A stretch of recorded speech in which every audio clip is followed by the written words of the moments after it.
No ibas a estar solo. Iba a estar aquí Antonio Gutiérrez, pero no ha podido venir, así que te ha tocado aquí hablarnos de la libertad que hay en Internet. ¿Te parece bien? Muy bien. Sí. Bueno, pues os dejo con ellos. El hashtag, por si luego queréis hacer alguna pregunta, es SOCRED. S-O-C-RED. 25 minutos, los últimos 5 minutos para preguntas aquí en la sala, ¿vale? Gracias. Todo tuyo. Buenas tardes a todos y gracias por estar aquí. Lo primero, quería disculpar a Antoni, que era la otra parte del equipo que íbamos a estar aquí conversando sobre este tema. Le ha surgido un problema que no ha podido resolver. Y bueno, trataré de cubrir su papeleta, pero creo que sería mucho más interesante si tuviésemos aquí su visión y esto fuese una conversación. Y lo segundo, quería agradecerles a Luis, a Benito, a José Luis la invitación y darles la enhorabuena por lo que está sucediendo aquí, ¿no? Realmente yo vine hace 5 años, ayer se hablaba de esto y no volví nunca y he vuelto y estoy realmente impresionado con lo que aquí está sucediendo. Y a mí me ha tocado hablar de libertades en la sociedad red. He hackeado un poco el título y me he quedado con libertades en la red para jugar un poco con ese tema.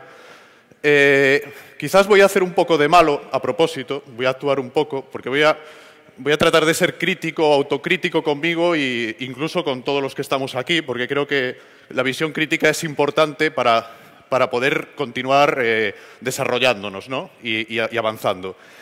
Y aún encima me ha tocado un tema que nos propusieron hace tiempo, pero nos ha tocado un tema que, como sabéis, en las últimas semanas pues, se ha puesto de máxima actualidad, ¿no? Entonces es una papeleta un poco más complicada y a ver cómo saldremos. Trataré de no hablar de neutralidad de la red, porque ya se han dicho muchas cosas y creo que tampoco podría aportar mucho más, aunque sí aparecerá en algún momento. No es que no lo considere importante, lo considero sumamente importante, pero creo que es algo de lo que ya se ha hablado mucho en estos días. Y lo que quería empezar es un poco... libertades en la red, yo me lo plantearía casi como una pregunta, ¿no? A mí, sinceramente, no me interesa tanto las libertades en la red. Me interesa más una idea que son las libertades desde la red. Creo que Internet se ha convertido en prácticamente la única plataforma desde la que nos podemos organizar con un elevado grado de libertad y que nos permite luchar y defender toda una serie de derechos civiles, toda una serie de derechos que tenemos o deberíamos tener como ciudadanos. Y, por lo tanto, a mí, personalmente, no me importa tanto por sí mismo lo que pasa con Internet, sino por lo que Internet nos permite hacer, ¿eh? Y creo que es una de las, digamos, es uno de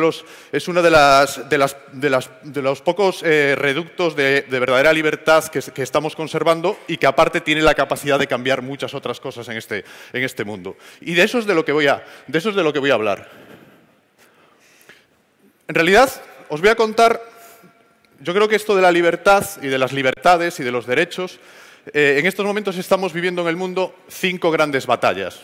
Es una simplificación, una forma de organizar las ideas, pero yo hablaría de 5 grandes batallas y nos estamos jugando lo que va a ser el futuro en 5 escenarios, ¿eh? Nos lo estamos jugando de formas muy diferentes. Y por eso lo que voy a tratar es, en estos 20 minutos, de hacer un repaso de esos 5 escenarios, ¿eh? De esas 5 batallas. La primera batalla, y aquí empiezo con la visión crítica, es con nosotros mismos. Y cuando hablo de nosotros mismos, hablo de nosotros, los que estamos aquí, que no representamos a la sociedad, ¿eh? Que somos un grupo, somos una tribu, y yo me considero en buena medida parte, que tenemos unas características diferentes, ¿eh? al resto de la sociedad. Somos un grupo, como hay otros muchos, y eso es bueno, ¿eh? Es bueno porque, digamos que somos capaces de tener cierta cohesión y aunar eso con una gran diversidad, ¿eh? Que eso lo comentó antes Dolores y me parece sumamente interesante. Nunca en la historia hemos conseguido trabajar con tanta diversidad interna, ¿eh? Gente ideológicamente muy separada que es capaz de organizarse y trabajar conjuntamente en proyectos concretos. Por cierto, toda la batalla de la neutralidad de la red está mostrando en gran medida esta idea. Pero al mismo tiempo debemos ser conscientes, ¿eh? De que no somos la sociedad, solo somos una parte. Y además de que cada vez queramos ser más, yo creo que tenemos que luchar, luchar contra lo que yo llamo contra dos peligros, ¿no? El primer es no caer en el tecnodeterminismo, y esa es la primera batalla que deberíamos dar. La tecnología, y a lo mejor no sé si estoy de acuerdo o no con Dolors, antes estuvimos discutiendo ese tema, la tecnología no cambia nada. Lo que cambia es cuando nos apropiamos de la tecnología. La tecnología, en cierta medida, aunque puede tener una intencionalidad política, es susceptible de ser utilizada de formas radicalmente distintas. Internet, en función del código legal que le coloquemos, se puede convertir en una gran televisión o se puede convertir, o puede ser lo que está siendo ahora. Entonces pensemos en la apropiación. Cuando conseguimos que la tecnología sea nuestra y hacemos lo que queremos con la tecnología. Y casi siempre hacemos cosas que no estaban previstas por los diseñadores iniciales. Y lo segundo, no caigamos en la utopía, en la tecnoutopía. De nuevo, no es la tecnología no cambia el mundo. Lo que cambia el mundo es cuando nos empoderamos y nos convertimos en activistas. Conseguimos, de una forma proactiva, luchamos por cambiar las cosas. Y nos empoderamos, y una de las formas de empoderarnos es usar tecnología. Pero usamos tecnología para ser sociales y para poder organizarnos y trabajar colectivamente. Entonces, para mí, esas son dos cosas que creo que siempre deberíamos tener presentes. Y creo que en este tipo de foros muchas veces caemos de una forma u otra y de alguna manera en algunas de estas cuestiones. La segunda batalla que tenemos, y batalla en términos intelectuales podemos decir, es con nuestros propios gobernantes. Y no estoy pensando en ningún gobernante concreto. Estoy hablando en general, o si queréis en el mundo occidental, o si queréis incluso en Europa. ¿Por qué con nuestros gobernantes? Pues la idea de la neutralidad en la red. Eso dije que no iba a hablar, pero ilustra perfectamente lo que yo quiero comentar. Todo lo que está pasando en estos momentos, que todos conocéis, ilustra esa idea de que estamos en una batalla con nuestros gobernantes. ¿Por qué? Desde mi punto de vista. Porque vivimos en un momento en que hemos hecho la peor receta posible. Tenemos una visión de los gobiernos muy paternalista. Nos tratan, y sobre todo cuando se refiere a asuntos relacionados con la tecnología, con Internet, de una forma muy, muy paternalista. Y eso lo unimos, y aquí os pondría un ejemplo, que es lo que ha pasado recientemente en Marruecos, lo que está pasando en el Sáhara, con unos gobiernos que en general están dispuestos a vender sus principios por cualquier razón. Replicando a Marx, a Groucho Marx, ¿no? Si no le gustan mis principios, tengo otros. Pues estamos asistiendo a eso. Con lo cual, no nos podemos fiar ni siquiera de lo que ellos dicen que son sus principios, porque esos principios cambian constantemente. Y eso está haciendo que en realidad muchas veces los que estamos preocupados por este tema no tengamos un interlocutor con el que negociar y con el que discutir estas cuestiones. ¿Por qué digo esto? Fijaros, y esto en realidad, una parte de la presentación es una remezcla de una conversación que tuvimos en el AVE ayer. No voy a citar las fuentes para que no se sientan aludidos. Y he tomado prestadas algunas de esas ideas. En realidad, porque se está planteando la legislación en Internet o sobre Internet como un problema de industria. Y como en Europa la que prima es las telecomunicaciones, es un problema de legislar para las telecos. En Estados Unidos prima los contenidos y es un problema de legislar para los productores de contenidos, que les viene mejor la neutralidad, por ejemplo. Y en Asia, posiblemente el hardware, y en Asia pues estarán pensando en eso. Se está pensando de una forma instrumental y no se está pensando en Internet como la plataforma sobre la que se puede desarrollar actividad social, cultural, económica, política. Se está pensando en Internet como un mercado, como un producto en concreto, y entonces se está pensando en función de esos actores dominantes en nuestro contexto geopolítico, por decirlo de alguna forma. ¿Qué es lo que está pasando? No sé lo que va a suceder, pero están pasando cosas buenas desde mi punto de vista. Wikileaks, todos lo conocéis, no vamos a hablar de lo que es Wikileaks. Es un ejemplo cómo dentro del mundo occidental, dentro del mundo democrático occidental, de repente la sociedad civil, o una parte de la sociedad civil, está de alguna forma hackeando el sistema. Y de una forma muy, muy potente. Y está poniendo en serios aprietos a actores políticos que creíamos que era imposible ponerlos en aprietos. Pero al mismo tiempo, esto es una fotografía de una calle en Nueva York, en la que hay una imagen de que está siendo filmado. Al mismo tiempo, esa capacidad de generar información y de manejar esa información también le otorga nuevas herramientas a los gobiernos. Por ejemplo, la capacidad de monitorización continua de una persona es hoy en día prácticamente una realidad. Entonces, ¿podemos controlar a nuestros gobiernos también nos controlan mucho más. ¿Qué es lo que pasará en el futuro? Es una buena pregunta.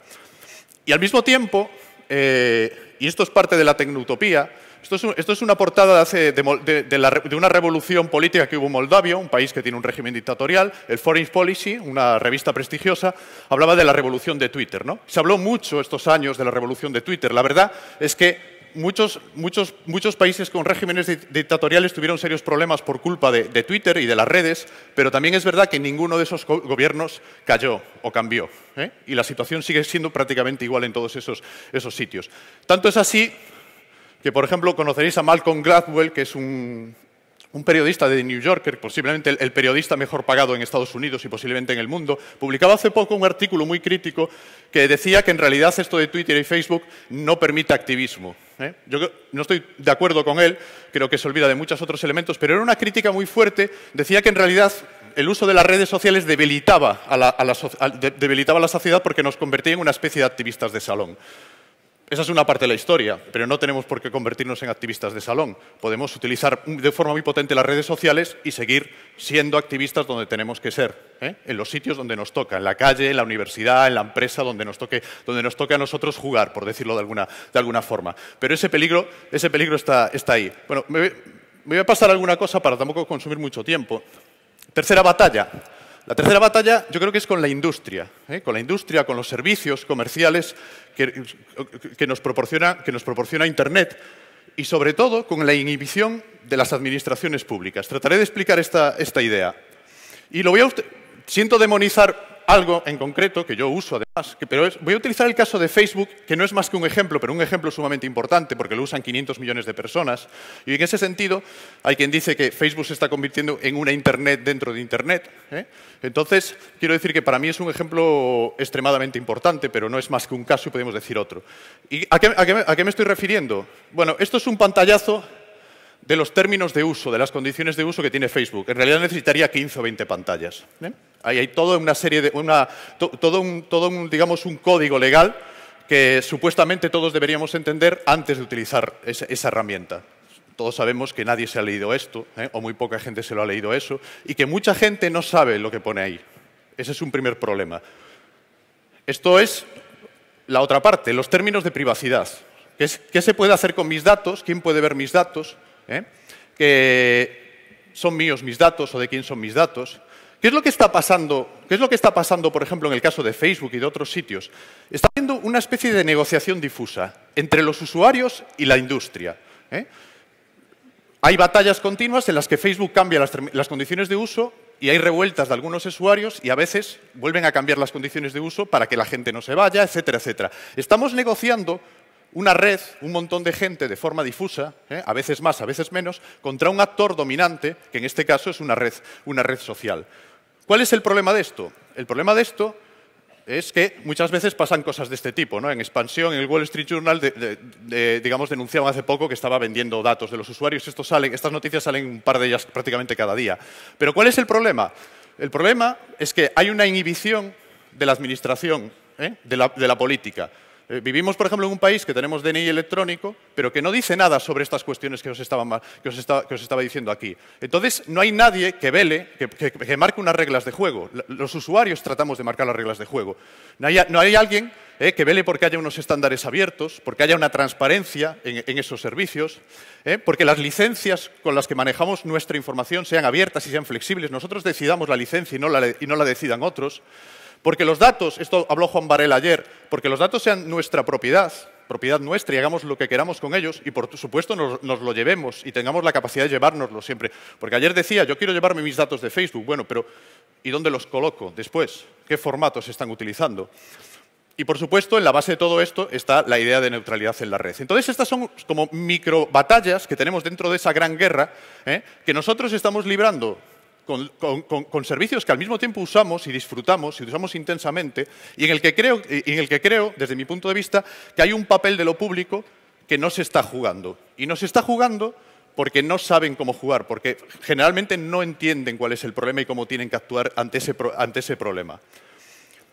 Pero fijaros, lo que os he contado hasta ahora, estos primeros 15 minutos, en realidad estamos hablando del mundo cómodo, ¿eh? Nosotros vivimos en un país democrático en el que yo puedo estar aquí diciendo estas cosas y otros pueden estar diciendo otras. Y además todos nosotros vivimos, digamos, pertenecemos a unas clases sociales, entre comillas, podemos decir acomodadas, ¿eh? Tenemos unos recursos mínimos que nos permiten vivir y, por lo tanto, estamos todos aquí reunidos y tenemos la capacidad de ser activistas, tenemos la capacidad de protestar, tenemos un montón de posibilidades. Pero no quisiera acabar esto sin focalizar mi atención en otros dos mundos, uno que vive con nosotros y otro que vive fuera de nosotros, ¿eh? Me refiero a la sociedad española, por poner un ejemplo. Uno sería qué pasa en nuestra propia sociedad con los colectivos marginales o marginalizados, o sea, la gente que no tiene recursos o que simplemente son invisibles para nosotros o son invisibles muchas veces para el Estado. Bueno, esta gente en realidad se está jugando otras batallas, le importa poco este tema de la neutralidad de la red. No es el problema de su día a día, no se pueden plantear ese problema, seguramente lo desconocen. En este caso, yo creo que la red está jugando otro papel. Y os lo voy a ilustrar con un par de imágenes de dos proyectos. Un proyecto de un artista catalán, Antoni Abas. Este es un proyecto megafone.net y es un proyecto de participación ciudadana. Es un proyecto muy sencillo en el que, digamos,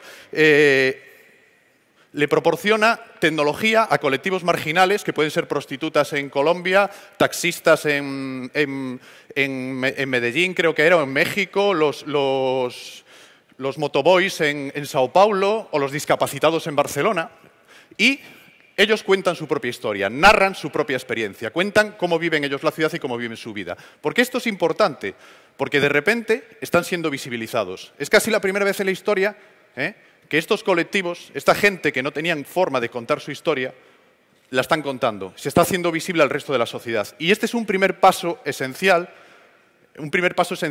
para poder cambiar las cosas, para que sean parte activa de la sociedad y tengan derecho a participar. Este es un ejemplo. Otro ejemplo que a mí me interesa mucho es el de las voces móviles, que es un trabajo que se está haciendo en California con colectivos de inmigrantes latinoamericanos y que es un poco la misma idea, y es una forma de reforzar esas comunidades de personas marginales y al mismo tiempo de que esas personas empiecen a contar historias y empiecen a negociar con quien tengan que negociar en cada caso. Entonces aquí, digamos, esa es otra batalla, la que está jugando esta gente para visibilizarse y están usando intensamente la tecnología, mucho más de lo que pensamos para hacerlo.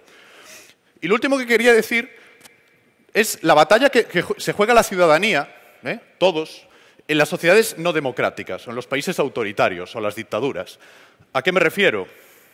Lo voy a ilustrar con un debate muy interesante. En la revista de Prospect, hace unos meses, hubo un debate entre Clay Shirky, que antes habló Dolors, y Evgeny Modorov, que es un intelectual bastante conocido, creo que está radicado ahora en Estados Unidos. Entonces, Modorov empezó el debate diciendo, ojo, todo esto del efecto de la red, la libertad que nos genera, eso es una ilusión que vivimos en los países occidentales. En los países no democráticos, en realidad, la red se está convirtiendo en una gigantesca máquina de control de los ciudadanos. Y empezaba a desgranar todos una serie de ejemplos que muchos conocéis, de cómo países como China, que siempre se pone de ejemplo, utilizan la red para monitorizar la actividad de los disidentes, y casi siempre aparecen ejemplos de este caso. Y en realidad el mensaje era que, ojo, en esos países, gracias a Internet, los dictadores están ganándole la batalla a la ciudadanía. Bueno, la respuesta de Clay Shirky, que publicó otro artículo, y después publicaron otros dos más. La respuesta de Clay Shirky, aún asumiendo que lo que decía Modorov era verdad, es que en ese balance entre empoderamiento y control, él creía que el que iba a ganar era el empoderamiento de los ciudadanos. No voy a entrar, no me voy a posicionar, no voy a entrar quién tiene razón, quién no tiene razón. Os lo dejo ahí porque creo que tampoco lo sé, no sabría qué decir, pero es un riesgo que está muy claro. Y digamos, el tablero de juego, el escenario en estos países es muy distinto al escenario que estamos viviendo en España, en Europa, en Estados Unidos, etc. Algunos ejemplos de sobra conocidos, y ya con esto voy a ir acabando. Fijaros, estos son las entradas en la Wikipedia, que lo escribe perfectamente, sobre los ciberataques en Estonia, que todos conoceréis, que parecía que el origen era ruso y hay un conflicto político. Entonces, bueno, cómo en realidad una potencia utiliza activamente la tecnología para desestabilizar a otro país. En este caso, además, un país democrático, pequeño, con problemas, etc. Y el artículo sobre la censura en Internet en China, que se actualiza constantemente porque está cambiando constantemente esta situación, donde se cuenta cómo parece que el gobierno chino tiene hasta 50.000 personas dedicadas a desinformar o a controlar lo que hacen ciertos activistas. Imaginaos que tenemos 50.000 bloggers activamente vigilando.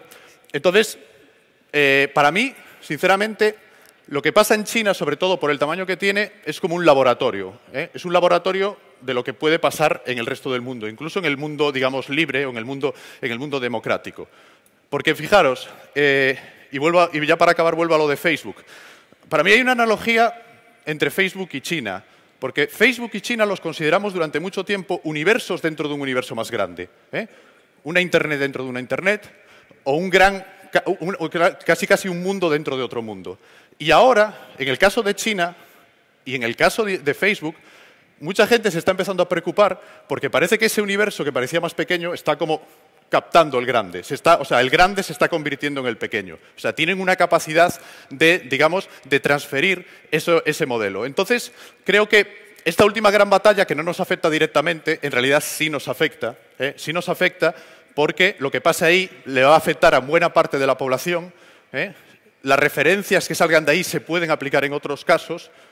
Y si tenemos en cuenta lo que decía antes, de que nuestros gobernantes muchas veces no tienen conciencia de lo que nos estamos jugando, sino que lo consideran algo instrumental, tenemos el riesgo claro de que al final las tácticas y las estrategias que vemos en China se acaben aplicando en otros lugares. Muchas gracias. Vamos a abrir el turno de preguntas en la sala. Mira, por allí y por aquí también hay el micrófono. Vamos aquí, estamos más cerca, y luego allí otro micrófono. Y otro por aquí. Guau.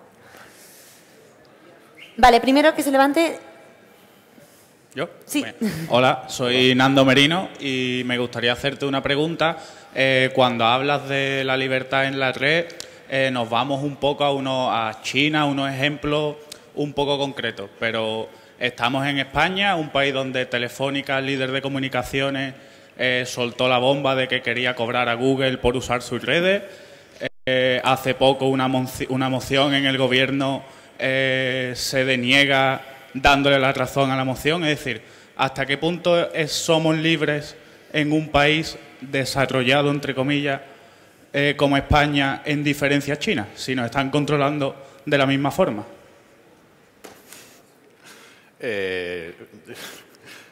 Pues yo creo que sí que hay diferencias con respecto a China. En China no podría haber esta reunión, por ejemplo, o esta reunión tendría otro formato muy diferente. Que la situación aquí no es perfecta, estoy totalmente de acuerdo. En eso creo que la gran mayoría estamos de acuerdo. Pero hay diferencias cualitativas que creo que son importantes. Que claro, que a nosotros nos duele más lo que sucede aquí y peleamos más y sufrimos más lo que sucede aquí, efectivamente. Pero pensemos que lo que está pasando en China o lo que está pasando en otros países afecta a la mayor parte de la población mundial. Y la situación es muy distinta. Y pensemos lo que decía antes, que hay el peligro de contagio. O sea, lo que pasa en otros sitios nos va a afectar a nosotros. Igual que cuando Google dice que va a acabar con la neutralidad de la red en los móviles, o lo insinúa, sabemos que nos va a afectar a nosotros, aunque es algo que se está discutiendo en California. Había otra pregunta por allá al fondo, que creo que ya tiene el micrófono. Levántate para que te vea, Juan. Sí, hola. Hola. Yo te quería preguntar qué opinión te merecen proyectos como Diáspora, que pretenden enfrentar un modelo de desarrollo open source y una mentalidad descentralizada con respecto a lo que sería la fuerza del modelo monolítico de Facebook. Me parece una necesidad. O sea, yo he puesto el caso de Facebook y yo soy crítico con Facebook, pero no, o sea, a mí me parece muy bien que exista Facebook y Facebook tiene todo el derecho, mientras juegue limpio, tiene todo el derecho a tener ese modelo. El problema es si todos acabamos dentro de ese modelo, porque eso es otra Internet. Otra Internet que tiene características totalmente distintas a las que Dolors, por ejemplo, explicó antes de cómo funcionaba la web. Entonces, el problema es que las alternativas, hasta hace poco, eran todas así. Orkut, MySpace, o sea, las redes sociales son sumamente importantes, son una tecnología muy, muy potente. Pero todas las alternativas tenían el mismo modelo. Entonces, es lo que decía antes, me llevo mis datos y ¿a dónde me los llevo? Ahora ya tengo sitios a donde me los puedo llevar. En el momento que me los pueda llevar de Facebook, por ejemplo, y me los lleve con un formato, con unos estándares que sean reconocidos por la otra parte. Y ahí es donde entra, yo creo, que lo público. Pero para mí son proyectos claves, aunque en realidad los usuarios ahora sean muy pocos, porque es la capacidad de que en cualquier momento los podamos empezar a usar, como ya los está usando, de hecho, mucha gente. Había otra pregunta, perdona, allá al fondo, que ya tienen el micrófono. Ponte de pie, allá al fondo del todo. Sí, vamos a ver, yo quería preguntar, bueno, más que una pregunta es una afirmación, es decir, siempre estamos hablando de los colectivos marginales y que los colectivos marginales son otros, y nos olvidamos que nosotros también somos marginales respecto a la sociedad. ¿Me entiendes por dónde voy, no? Es decir, no todo el mundo accede a Internet de la misma manera de lo que accedemos todos los que estamos aquí, con nuestros móviles, con nuestros ordenadores, con nuestros portátiles, con lo que sea. Estamos hiperconectados, estamos conectados incluso al 110% del día, y resulta que nos perdemos luego en debates del tipo Telefónica es mala, la red neutral es el demonio y todas estas cosas.